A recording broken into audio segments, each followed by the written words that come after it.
Some leaders hide behind walls. Others choose to walk among their people. The morning sun stretched golden light across the dusty streets of Ouagadougou.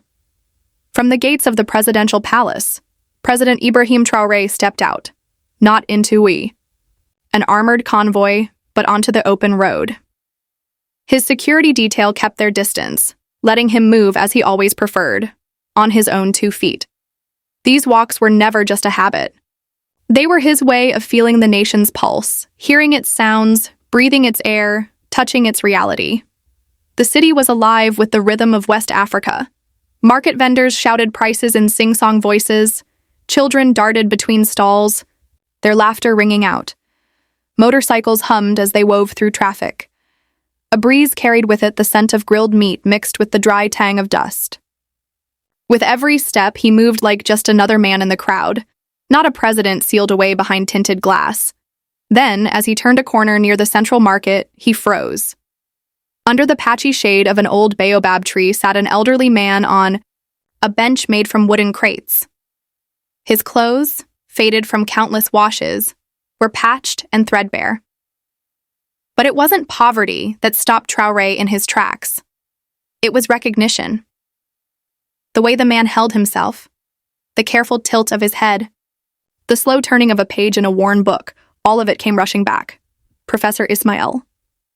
Suddenly, Traoré was no longer standing in a noisy market, but back in a cramped classroom years ago, listening to that same professor thunder with passion about ethics, dignity, and justice. He remembered the chalk scratching against a blackboard, the books purchased with the professor's own modest salary, and evenings spent tutoring struggling students. He remembered Ismail's words. Knowledge is the only wealth no one can steal from you. And now here he was, alone on a street, corner, reading while chaos swirled around him. A tightness gripped Traoré's chest, part sorrow, part anger. How could a nation allow one of its brightest lights to fade into the background like this? He stepped forward quietly, careful not to startle him. Up close, he saw the book. Philosophical essays, the very kind that had once challenged young minds in that classroom. Professor Ismail. His voice was soft, nearly swallowed by the market noise. The old man looked up, blinking as if pulled from a dream. His eyes narrowed cautiously at first. Then they widened. Ibrahim? His voice was thin, uncertain. Yes, it's me. A trembling smile spread across the old man's face. Ibrahim Traoré. He tried to rise, but his legs wavered. Traoré quickly stepped forward, steadying him. The professor felt far too light, his bones sharp beneath the thin cloth of his sleeve. It's been far too long, Professor, Traoré said, holding him gently. Ismail's eyes glistened. And far too many things have changed. Except you. You still walk among the people, Mr. President. His voice faltered, caught between surprise and embarrassment. I didn't expect. What are you doing here? Don't call me president, Traoré replied firmly, though warmth shone in his eyes. To me, you will always be my teacher. The professor shook his head slowly, lips curling into a sad smile. Things have changed, Ibrahim. I am not the man you once knew in that classroom. You will always be the man who taught me. The value of dignity, Traoré said, gripping his teacher's worn hands. But tell me, how did it come to this? Ismail's gaze dropped to the dusty ground. The air between them grew heavy. Around them, the marketplace carried on, vendors shouting, goats bleating, the scent of roasted corn drifting by. Yet for the two men, the world had gone silent. Finally, Ismail spoke, his voice low. My house was taken when the debts grew, too heavy. After 40 years of service, my pension cannot even cover a month's food. He flexed his thin, trembling fingers. Prices climb every day. Our pensions remain frozen, as if we are relics no one cares about. Traoré's jaw tightened, anger rising, not at his teacher, but at the system that had abandoned him. I tried to keep teaching, Ismail continued, tutoring children in literature, mathematics, whatever their parents could afford. But my health, He gestured faintly toward his frail body. The long hours, the hunger, the shame of asking for help, it all wore me down. His eyes drifted far away. I sold my books first. Imagine that. A teacher, selling his own books to survive. Then the furniture. I kept my teaching notes until the very end, hoping someone might hire me again. But who wants a 70-year-old when so many young teachers are desperate for work? The words struck Traore like stones. He knew this wasn't just Ismail's story. It was the story of countless teachers, nurses, and civil servants scattered across the country, suffering in silence. The worst part, Ismail said, his voice trembling now, wasn't hunger. It wasn't the cold nights. It was being invisible. Former students, colleagues, parents of children I taught, they walk past me and pretend not to see. I became a ghost in the very streets where once I was respected. His voice cracked. Some nights I wondered, had I wasted my life? Had all those decades meant nothing? When society throws you away, you start to believe you were never worth anything at all. Traore's vision blurred. This was the man who had once taught him that every human being carried dignity. That worth came from within, not from wealth or power. And now this same man was confessing that the world had stripped his dignity away. Traore squeezed his hands, gently, his voice steady but heavy with promise. Not while I breathe, Professor. Never while I breathe. What you've told me is more than your personal struggle. It is a shame on the whole nation. You are one of thousands of forgotten heroes who built this country with knowledge and sacrifice.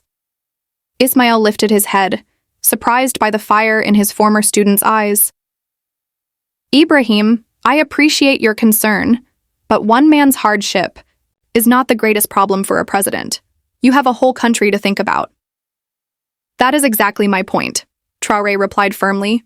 If we cannot care for our teachers, nurses, farmers, the very backbone of society, then what kind of country are we leading? What future are we leaving for the next generation? The busy marketplace around them began to quiet. Vendors paused mid-sale. A few older faces lit up with recognition. Yes, that was Professor Ismail, the man who once filled classrooms with hope. Whispered stories spread from one person to the next. But Traore did not care about the eyes watching. Him. This was not politics. It was justice. He reached out his hand to the frail man. Come with me. We will talk somewhere comfortable. More importantly, we begin fixing this, now. Ismail hesitated. Ibrahim, I don't want charity. I have kept my dignity even like this. This isn't charity, Traore said softly but firmly. This is what we owe you, and every person who has given so much to this country. He helped his mentor to his feet. The short walk to the presidential vehicle felt like crossing from one world to another, from the dusty streets that had become Ismail's life, toward a road of hope and change. Inside the car, the scent of clean leather and the quiet hum of the engine replaced the chaos of the market. But Traore's mind was restless. He wasn't thinking only about Ismail. He was thinking about every teacher, nurse, and public servant, enduring the same silent struggle. Where are we going, Ibrahim? Ismail asked quietly, almost afraid to know. To the Burkina Development Bank, Traore replied, his voice steady. We are starting a revolution, not with protests or weapons, but with dignity and real change.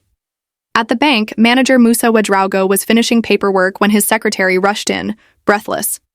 Sir, President Traore is here, walking up to the entrance right now. Ouedraogo's pen froze mid-signature. In 15 years as manager, he had never seen the president arrive unannounced. Straightening his tie, he hurried into the lobby, just as Traore stepped inside, an elderly man in worn clothes at his side. Mr. President, Ouedraogo stammered, shaking his hand, this is an unexpected honor. How may we help you today? Traore's answer was firm.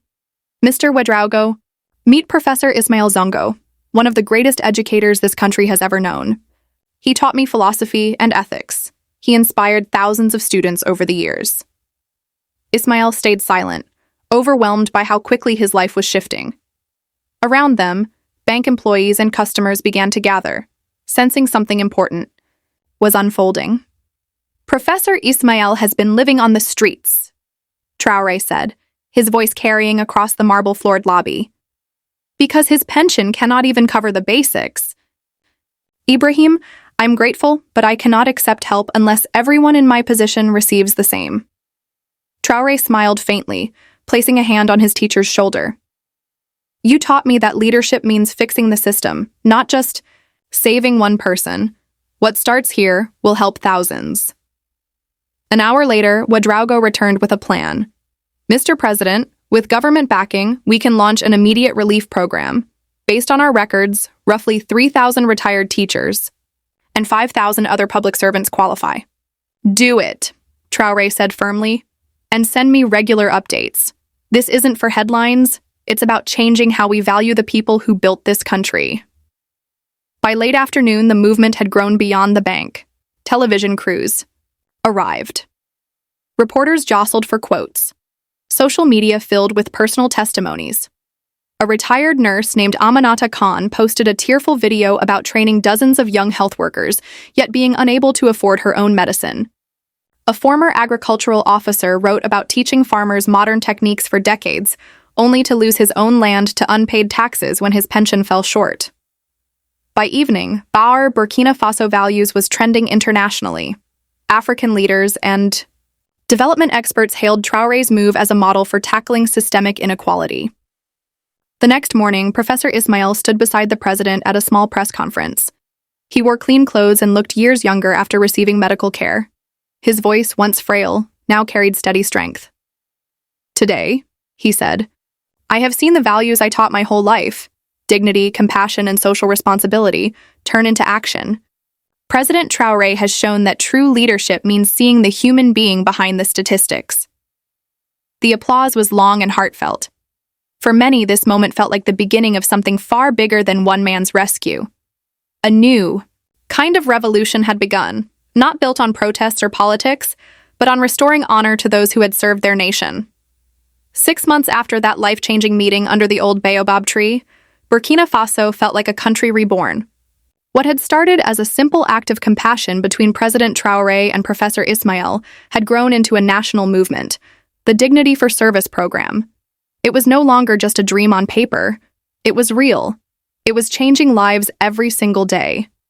Fatima Ouedraogo, a retired midwife who had brought more than 2,000 babies into the world, now lived in a modest apartment where every medical bill was covered. Borma Sawadogo, a former agricultural teacher who had transformed farming techniques in 3 provinces, had finally repaired his old house and returned to the fields, not to earn money, but to teach young farmers for free. And perhaps the most remarkable change of all was in Professor Ismail himself. The fragile, retired man Ibrahim had met at the bank was gone. In his place stood a man who walked with quiet confidence, the kind that comes when dignity is restored. He carried it like a torch, lighting the way for others who had been forgotten. Ismail had become the unofficial ambassador of the program, traveling across the country to find other unsung heroes and ensure they too received the respect they had earned. On a crisp December morning, Ismail stood on the stage of the National Stadium. Before him sat 500 educators, healthcare workers, and civil servants, the very first Heroes Recognition Day. The event had grown so meaningful that other African nations had already started to copy it. When Ismail stepped to the microphone, the stadium fell silent. His voice, once soft and hesitant, now rang with strength. "My dear friends and colleagues," he began, "6 months ago, I was invisible. Society had written me off, a burden, a relic of better times. Today, I stand before you not as a symbol of failure, but as living proof that a nation can choose compassion over indifference." The crowd erupted into applause. Ismail raised a hand, smiling faintly, and the noise slowly faded. "This transformation did not happen because I was special, or because I shouted the loudest," he continued, his eyes sweeping across the sea of faces. "It happened because one man, our president, understood that leadership is not about titles or speeches. It is about seeing the humanity in every citizen." In the front row, President Traore felt the same mix of pride and humility he had felt that morning outside the bank. The program had grown beyond anything he had imagined, not just in numbers, but in spirit. Over 8,000 retired public servants were now receiving proper support. Child mortality had dropped as veteran nurses and midwives returned to volunteer. School results were rising, guided by master teachers like Ismail. But the true victory was not in statistics. It was in the hearts of the people. Public service was no longer seen as a forgotten sacrifice, but as a badge of honor. Recognition came from abroad too. The African Union called the program a model for the continent. West African universities studied it as an example of leadership that truly listens. Ismail was invited to speak in Dar es Salaam, Accra, and Lagos, not only about policy, but about the human stories behind it. Back in the stadium, his voice grew even firmer. We have proven that dignity is not a luxury for the wealthy. It is the right of every citizen. We have shown that a nation's true wealth is not in its gold or its land, but in how it treats those who have given their lives in service to others. He paused, letting silence wash over the crowd. Then he looked directly at the president. And perhaps most importantly, we have shown that real leadership demands more than policy papers and meetings. It requires the courage to walk among your people, to see their struggles with your own eyes, and to act without delay when you find injustice. The crowd rose to its feet. It wasn't just applause, it was a promise. A promise that this vision would never fade. The ceremony flowed like a calm river, carrying stories of struggle, survival, and gratitude. One by one, people stepped forward. Some smiled through tears. Others trembled with emotion. A retired police officer took the microphone. His hands shook, not from age, but from the weight of his memories. For the first time in 10 years, he said, his voice breaking, I can buy my diabetes medicine. I don't have to choose between eating and staying alive. Thank you. The applause was warm, but he had already stepped back, quietly wiping his eyes. A former postal worker came next. Her bright patterned dress was a sharp contrast to the years of hardship on her face. Because of this program, she said, I paid my grandchildren's school fees. At night, I see them reading, and I know they will not live the same life I lived. The crowd clapped again, and for a moment, her eyes shone brighter than her dress. Then came a retired judge, still carrying the authority of his old courtroom in his deep, steady voice. I no longer wear the robe, he said, but I still have wisdom to give. Now that my health is secure, I volunteer to guide young lawyers, because justice should never retire. Their words spread like ripples across the hall, and those ripples reached far beyond it, touching medical students, trainee teachers, and young people across the country. Public service was no longer seen as sacrifice, but as honor. When Professor Ismail stepped up for the closing speech, the hall fell completely silent. His words would be printed in newspapers across Africa. Today, he began, we celebrate not only those who were helped, but a nation that chose to honor its values. And we celebrate a president who showed that true power is not in how much you take, but in how many you lift. When the event ended, President Traore walked to his old teacher. Professor, do you remember what you used to tell us? The difference between success and significance? Ismail's smile was the same one that had once lit up dusty classrooms, decades ago. Success, he said, is what you achieve for yourself. Significance is what you achieve for others. Traore's eyes softened. Today, I understand that lesson completely. Thank you for teaching me then, and teaching me now. They embraced as the sun set over Ouagadougou. Behind them, the city hummed with voices, dreams, and a new kind of hope. This was more than a government program. It was proof that when compassion meets action, a society can change. And it was a message to the world. Behind every policy are real human beings whose dignity must never be forgotten. True leadership is not measured by the walls you build around yourself, but by the steps you take among your people. If you believe leaders should walk with the people, not above them, share this story, subscribe for more, and thank you for being part of this journey.